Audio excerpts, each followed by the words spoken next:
Welcome to Viking basketball as Portland State begins a 6-game homestand this week. The Vikings playing Idaho State in 2 games, Thursday night, 7 p.m. and noon on Saturday to start the homestand. That's what we're going to talk about today. Coach Peery, thanks for being with us. Before we talk a little about Idaho State, let's review where we've been. The Vikings on the road last week lost a pair of really close games at Montana State. And Coach, that seems to be the theme of the last 4 games you've played, all very close. Losses by 5, 3, 5, and 7. Little frustration, I would imagine, having that close a contest. Yeah, frustrated, but also learning a lot about our team and what we're made of and who we are, and really just kind of putting our identity together as we go on these trips and play these games. We're learning a lot about who we are. Over the weekend in Montana, we definitely had possessions where we just need to be tougher. We had great stretches of defending the basketball, rebounding the basketball, but then had some empty possessions where we just didn't get good shots on the rim.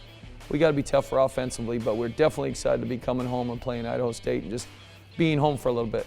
And that's got to be a point of emphasis, offensive efficiency. The effort has certainly been there. The hard work, the rebounding, the defense that we're used to seeing from your teams. Offensive efficiency has been a challenge, shooting only about 38%. I know turnovers higher than you want them to be. What is your approach to improve that here in the coming weeks? Yeah, and it's kind of weird. You know our numbers as well as anybody over the years. I think that we've defended people pretty well. I think we've always been good on the offensive glass, very average on the defensive glass over the years. This year we've been elite when it comes to that, defending it, rebounding at both ends. We're in the top 10 in the country on the offensive glass, and then defensive glass, we're right there in the top 30 or 40. So we're defending, we're stopping people, but we're not making people pay. We've turned it over too much, and then as we've turned people over, we haven't hurt them there either. And I really didn't think that scoring would be a challenge with this team. I think we're talented, but we haven't found our rhythm. We truly need to have some coach speak right here and just say, we need the ball to go through the hole a little bit, get our confidence going, get our swagger going a little bit. So we got to have a good week of practice and preparing for a good Idaho State team. But I think we're getting there. We put ourselves in position to win 2 games over the weekend in Montana and didn't finish. And so we're pretty sore about that, pretty bitter about that. And I think you'll see us be very hungry. The Vikings very close in those games, as Coach Peery says. A couple of bright spots. James Scott had a big night on Thursday, some big numbers there. 2 guys that we saw some really good things from the last few games. Amari McCray averaging 14 points, 7 rebounds, 3 block shots in his last 3 games. And Elijah Hardy came off the bench and played well for you last week.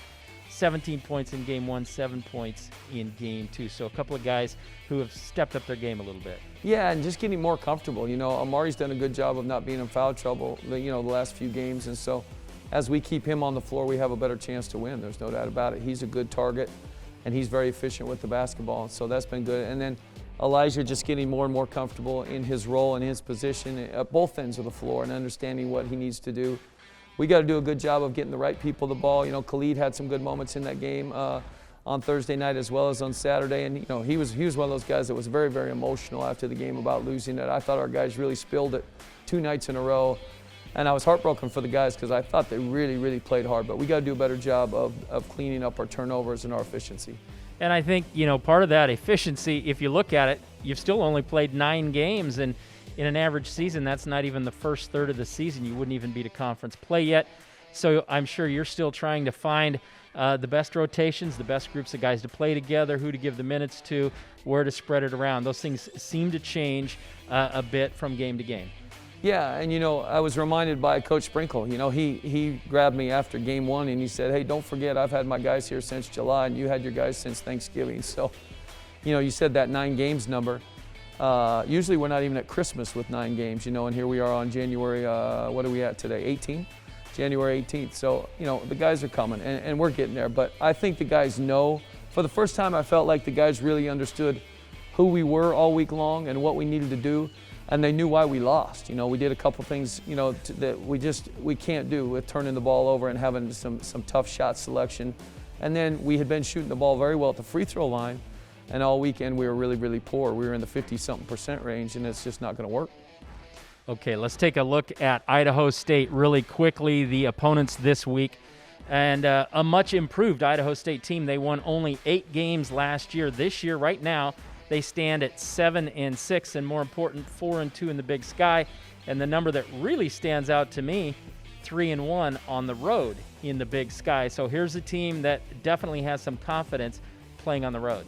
Yeah, and I attribute that to, a lot of good returners on their team, guys that have been playing together, and then they've meshed in some new guys as well. But they got the big Parker kid playing very good around the basket, and then Cool and Ford are really doing a good job on the perimeter, getting 12, 13, 14 points a game between them. Tough weekend. They had 2 really tough games against Sac State over the weekend, splitting with that. But it seems like every game in the league right now is just coming down to the wire with a lot of tough games. So we have our work cut out for us. They're a very good opponent, and again, we're going to have to work. But I think that we're growing in understanding. If we take care of the ball, we get our good shots. Like I said, we're defending at a really high level and rebounding at an even higher level. And so if we can put those things together and our guys see the ball go through the hole, I think we'll have good momentum all weekend long. And the Bengals, a couple of really talented guards that you alluded to. Tariq Cool had some pretty good numbers against us last year, even though the Vikings won both of those matchups last year.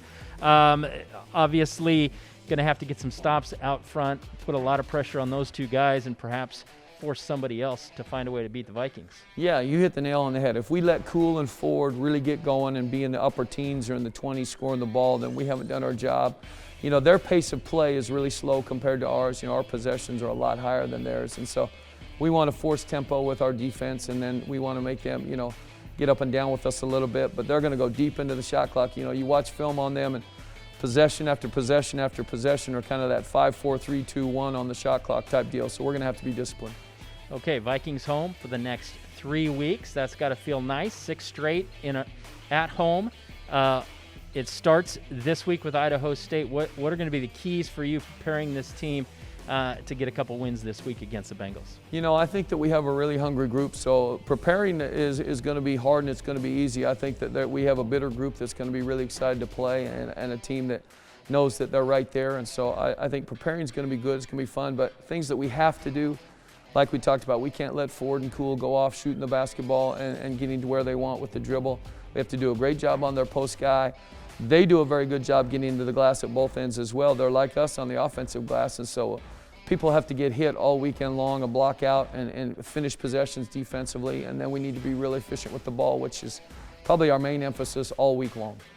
Okay, there it is. The Vikings hosting Idaho State right here in Viking Pavilion. Watch the live stream. Portland State, Idaho State, Thursday night, 7 o'clock, Saturday at noon, and we're going to bring you a whole lot more Viking basketball the next couple of weeks. Stay tuned.